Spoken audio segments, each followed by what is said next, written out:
As a part-time teacher, meaning that I work 50% of the week in my classroom and 50% for my business, Madly Learning. But as a part-time teacher, one of the things that I have had to learn and get really good at is to set boundaries and manage my time. Because what I can't afford is to work full-time teaching hours for part-time pay. So a few years ago, when I dropped down to part-time so I could still stay in the classroom while also getting to work with teachers like you, produce great content, and create quality resources, I still wanted to be in the classroom. But I knew in order to do both, plus be a mom of three and have my kids involved in things and actually have a life outside of teaching, I needed to quickly set boundaries and find balance in my own life so that I wasn't staying up till 2 o'clock in the morning every single night trying to get all of the teaching stuff done that I was still only doing part time. Now, there's a few things that I do that help me to establish some of these boundaries so that I'm not working more than my part time hours. So, whether you're working part time or full time, these same strategies can work because if they work to keep me working my part time hours, they'll work to keep you working your full time hours too.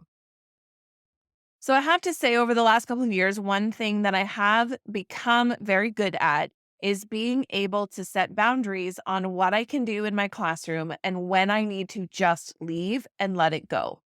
One of the first things I did to start was, and I had some help from my husband, was at the end of my time at school, I set an appointment that I had to go to, or I had a phone call I had to make. So he would begin calling me on his lunch hour. I would leave around 11:50 or 12 o'clock, knowing I had this accountability that sort of forced me to leave the school was going to be important. Sure, there were times where I had to stay a little bit extra. We all do, but that really helped as being the one thing that allowed me to leave. When you have something to do at the end of the day, when you set an appointment or a schedule, or you make sure you have to be by at the house to pick up the kids off the bus, having somewhere to be at the end of your day forces you to figure things out, forces you to put yourself in the situation where you have to leave the school when the bell rings. You have to leave the school at the end of the day. You can't spend 30 minutes talking to all your colleagues. You can't be running around, sort of wasting some time after school thinking that you're getting things done when really you aren't. I often found myself at the end of the school day, I wasn't really using my time efficiently. And although socially I really liked that time, I needed to start setting those boundaries that I needed to get home and be really efficient with my time. Once you get into the habit of there's something you need to do, you'll just become used to just leaving at the end of your contract time.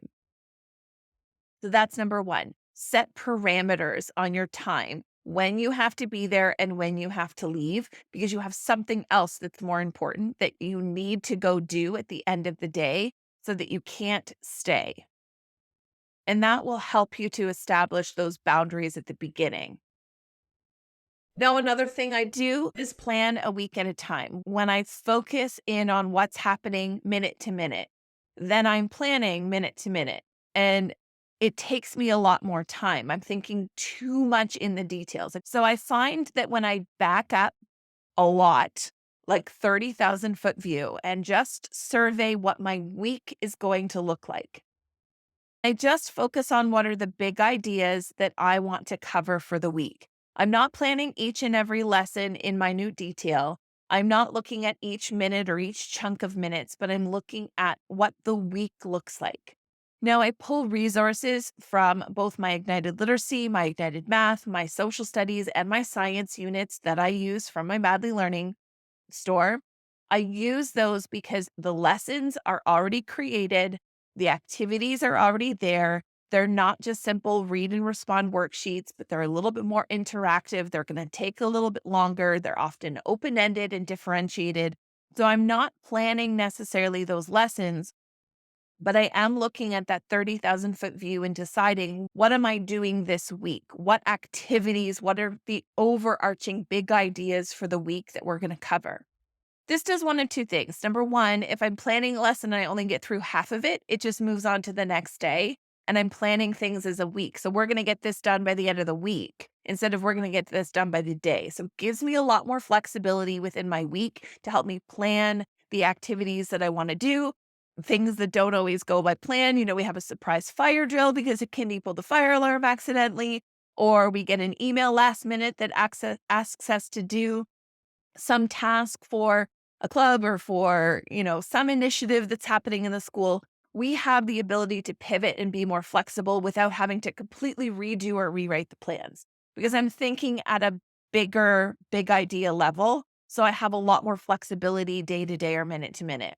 Now, with that, because I have my idea generally, I know what copies I need for the whole week. I know where we're going, what we're trying to get through. I have that planned out for the whole week. So I have all of that ready to go. Whatever doesn't get done that week can be moved into the next week. That's just less planning to do, or we can revise, but it means that I can be a bit more flexible for what my students need. And it also means that I can be a little bit more flexible with myself. And I think of tasks and learning goals that can be completed through over a couple of days instead of necessarily what am I going to do this chunk of 20 minutes and then this chunk of 20 minutes and then this chunk of 20 minutes. Thinking more holistically instead of detail oriented has definitely helped to see the big picture. And it also means I'm spending less time getting hyper focused on all of those details and then realizing that I'm probably not going to get all of those things done all at once. Now, I also don't use a lot of worksheets and this has sort of come because of tech issues or because of lots of different things. I'm on a second floor and our photocopier is on a completely different floor. Half the time, the photocopier doesn't like my computer. And if I don't print from a certain file, in a certain program, it won't always print. Sometimes I need to reset it. I've wasted lots of time needing to go down to the printer. And because I'm running up and down stairs in order to do that, I don't always have that kind of time. So if I can rely less on photocopies, then I will. Now, granted, I realize that many of the resources that I myself create for Madly Learning have printable pages. But we do that often so that teachers can use them, but we also regularly encourage teachers to use that as the framework, but not actually use the page or use the page the first time, but don't become over reliant on, say, the graphic organizer that's provided. Recreate anchor charts on chart papers instead of photocopying it for all students. There's lots of things that you can do to look at what a worksheet looks like. Think about what it's asking you and not copying it. Can you take a student worksheet and do you actually need a copy? Are there other ways that students can give you the information that you want from that page, that you want there without necessarily needing to photocopy? My favorite is a T-chart. A T-chart solves most problems, and a T-chart can be done with 2 lines in a notebook. And this is why it is my absolute favorite. I don't need to have a pretty organizer.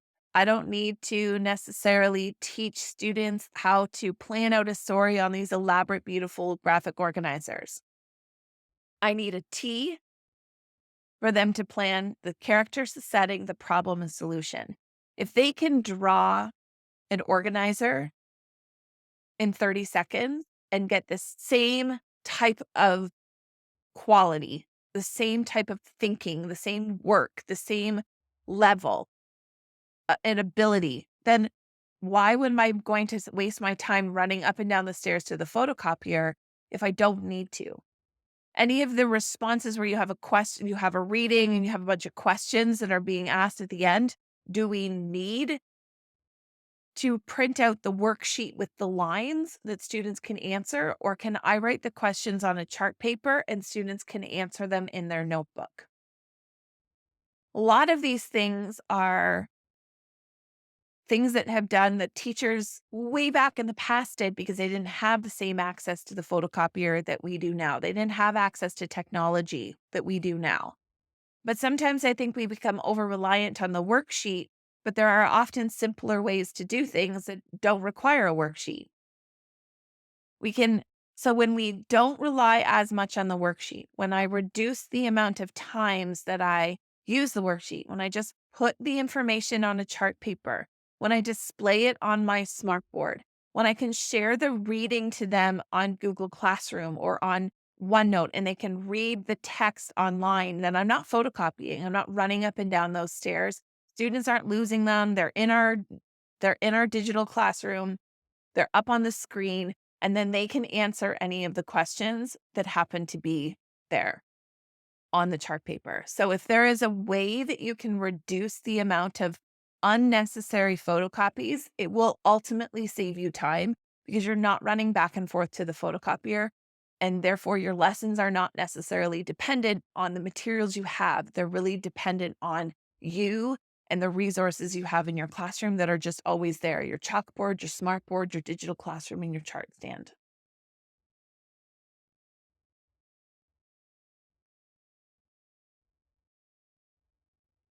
Another way that I try to save time is looking at where I say yes and really guarding my time very closely and carefully. And realizing that me putting boundaries and limits is okay and it's healthy. And I'm allowed to do that as a teacher. I'm allowed to say no to things. I'm allowed to set boundaries. I'm allowed to ask for help. I'm allowed to share the workload.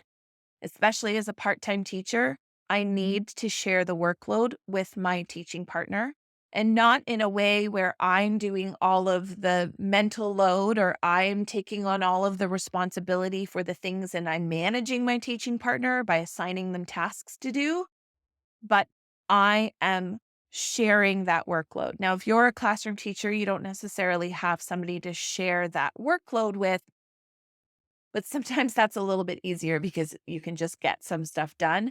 But it also means that if you can't get things done as quickly as maybe you did before you had kids, or then that's okay. If you don't get a test marked and returned for 2 weeks, then you don't get a test marked and returned for 2 weeks. And that's okay. There is nothing that says you have to have that test marked in 24 hours or over a weekend. You don't have to take things home. You can say no and protect your time and your boundaries and not necessarily worry that you're doing a bad job. It is okay to say, here's your test, you'll have it back in 2 weeks. Here's your test, you'll have it back in a week. What is reasonable for you to do? You can stagger whose marking you see. One of the things I really like to do with my marking, especially for writing, which is often the bulk of the time consuming marking that I do, is I like to do one of two things. I like to bulk mark and batch mark, or I like to stagger my marking. So when I'm batch marking, I collect everyone all at once. I don't do any marking for like 2 weeks for writing. I mark nothing for 2 weeks. I block apart some time on, say, a Saturday. If I know I'm going to have some time coming up where nothing's happening, I can block a set of time. Or if I know I've got a double prep or something where I've got a set of time, I can put all of the marking together. I open up all of the books to the page I need, and I just mark one at a time. And I just do it as fast as and most efficiently as possible. Sometimes I like to batch mark. Other times I simply like to pick 2 or 3 kids in a week or 4 or 5 kids in a week, their work that I want to see. And I will collect their work and have a look at it and see how they're doing and provide feedback. So if I stagger my marking, so I'm not collecting every student's piece of writing every week, but I'm collecting 5 students' work a week, so 1 student a day, I can mark 1 notebook a day. If I do 1 notebook a day and I try to do it between the bell ringing and the time I have to leave, then I can get that one piece of notebook a day. It also can mean that you are understanding that some students may not need as much feedback as others. There will be some kids that you need to mark, they need the constant feedback, they need a lot more assessment, and other students, which they're doing so well, they don't need to check in with you as much. You don't necessarily need to mark every student the exact same way, especially when your observations and conversations of some students are just stronger. I know based on conversations I've had with some students in my social studies lesson that they get it and they understand what's going because their hand is up, they're having a conversation, they're adding ideas. All of that is assessment. I don't necessarily need to check in with them 3 times a week to make sure that they're understanding the content because they've already shown me that they understand the content. So I may need to only check their stuff once a month. Some other students who are not participating, are not sharing their ideas, I may want to check in with them to make sure that they're getting it more frequently because my observations and conversations of them aren't telling me any information. So I can triage my assessment, meaning that I don't have to mark every single student exactly the same way every single day.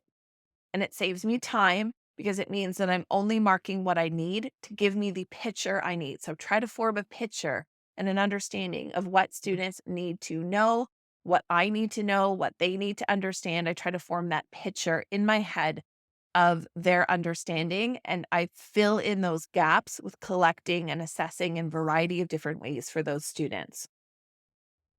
Another way that I say no is I set limits on parent communication. If you happen to have parents that are overly communicative, one of the ways that I have done that, and this often changes school to school, but one of the ways that I've managed that is to put very strict time limits on my availability for parents. Now, I often will do this through office hours. I set aside times each week that I deem myself available for parent contact. These are the times that parents can arrange to meet with me or when I will respond and have a phone call. If it's a quick email, I may be able to respond to an email, but I often will respond during these office hours too if it requires a more in-depth response. I will prompt parents if they're ones that are writing me soliloquies of responses and emails. I will often prompt them to come in and have a discussion during my office hours, during the time that I have available. And I try to make it very clear that I have availability, but it's not unlimited. It's not an unlimited availability. I'm not available all of the time. Now, that takes a little bit of training of parents to remind them that you're not available 24/7 to answer their questions, that their child is not the only child in the room. There's obviously some nuance to this in the sense that you'll have some parents that obviously need more contact than others. But for those parents that want all of the contact and they want an update every single day, yet their kids are doing fine, you don't need the update. Set the boundary with those parents, put a time limit on your time, what you want to be able to do, what is reasonable, what you have time for, and when you're willing to communicate, and then stick to it. Tell parents what your availability is. You can even set up Google Calendar appointment slots if you would like, so that parents can book with you. You have a booking appointment schedule. So it's not just parent teacher interviews, but you can also do that week to week so that parents have time that they know you're available, but also what you're communicating with that is there are times you are available, but there's also times you're not available. And it's okay to tell parents that you're not available 24/7 and put limits on your time. I also recommend when it comes to time limits to think strategically about where your desk is in the classroom. I have found that if my desk is in eyesight of my classroom door, meaning somebody walking up and down the hallway can see me working at my desk, they're more likely to come in and want to talk. But that's my prep, and I need to protect my prep. I need to protect my prep because that's when I need to get a lot of my work done if I don't want to take it home. And I need to use my time in my classroom during nutrition break because that is the time that I have. So when I move my desk so that it is not visible by the door, my favorite is if you put your desk along the same wall that your door is. So if your door is here, and your desk goes on the same wall as your door, then when people are walking up and down the hallway, they're not seeing you because they see across your classroom. They don't see you at your desk, which means they have to come all the way in your classroom in order to see that you're there. And if they don't see that you're there, they often won't come in and talk to you unless they absolutely need you. It's not just a casual conversation that they're going to pop in your classroom. So I would be cautious of that and think strategically about your time and where your desk is and that impact of how much of your preps are being used by talking. Now, sometimes those conversations are super valuable and they're very handy and helpful. So I'm not saying to avoid them completely, but I have a table that's at the front of my room that I teach from where all of my stuff goes when I'm teaching. So if I'm okay with being interrupted, I will sit there. But if I want to work, I will sit back in the back of my classroom in my hidden desk spot. And I will often put headphones in so that I can focus, so I'm not distracted by the noise around me. And it very clearly sends a symbol that I am working and getting my stuff done. And now is not the time to speak to me. The last thing that I do is I really think about the students doing some of the heavy lifting when it comes to work. Now, this is often differentiation. I like to use open ended projects and tasks that my students can complete because I feel as though students can get this stuff done. They can come up with the ideas. If I can give them the big idea, they can come up with the questions that they want to be able to answer. They can use some of the resources and find some resources that allow them to answer those questions. And then they can come up with a way to present that information, whether it's a PowerPoint presentation, a report, a written paragraph. They can come up with a method in which they're going to share their learning. I often think when I'm assessing, I want to assess their knowledge and skills, but the task that they use to share their knowledge and skills with me does not need to be my idea. That can be their idea. They can come up with the method in which they're going to share their ideas with me. I mark skills and knowledge. I don't mark task completion. Now, this is different because it allows me this open ended idea that I can collect their skills and knowledge assessment in a variety of different ways. It doesn't tie me to marking one single thing, it doesn't tie me to doing something so narrowly focused. It allows more of an open ended path forward for students to complete.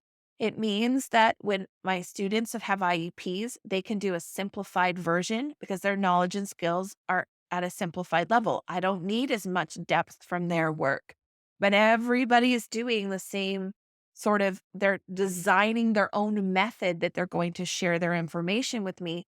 They're really good. Students are very good at working within their capacity. So if I just say, I want you to share your knowledge and skills with me, and how you share your knowledge and skills with me is up to you. We talk about some of the different ways. They can record a video, they can write something in a report, they can share a pictorial collage with some text. They can just have a discussion with me and share with me what they've learned and what they know. We can have a conversation. There's lots of ways that I can assess their knowledge and skills. If I design a very narrowly focused task, then I have to differentiate it for kids that can't do that task because I've designed it. But if the kids are designing the task and I'm just outlining what knowledge and skills that task needs to demonstrate, I find that is a lot easier. Kids are more engaged because they get to present it in a way that makes sense to them. And it allows less planning and marking for me because I'm not planning and marking it. I'm not planning it. They're planning it. We've come up with it together in the moment in class time. And I'm helping and supporting and teaching them the content they need, but how they show it to me, how they explain their thinking, that's on them. I do that through math journals. I do that through open ended writing tasks. I do that through mini science and social studies projects. And I do that through choice boards and reading responses. And I do that in grammar and spelling as well. There's a lot of opportunity for students to pick and have a voice and a choice in the things that they are doing. And the more voice and choice I give them day to day, the less I'm doing as a teacher, the less heavy lifting. I'm still doing all the lesson planning. I'm still planning what we're doing. I'm still coming up with those big ideas. But when I involve my students in what the product and task that they're going to show their knowledge and skills, when I involve them in that process, it means I'm not sitting at home on my couch till 2 o'clock in the morning planning all of the pieces because I do that with my students and I ask them to help me do it. And all of those things end up saving me some time so that I can successfully stay and work within my contract hours, still be a rock star teacher, and it helps me to make good teaching easy.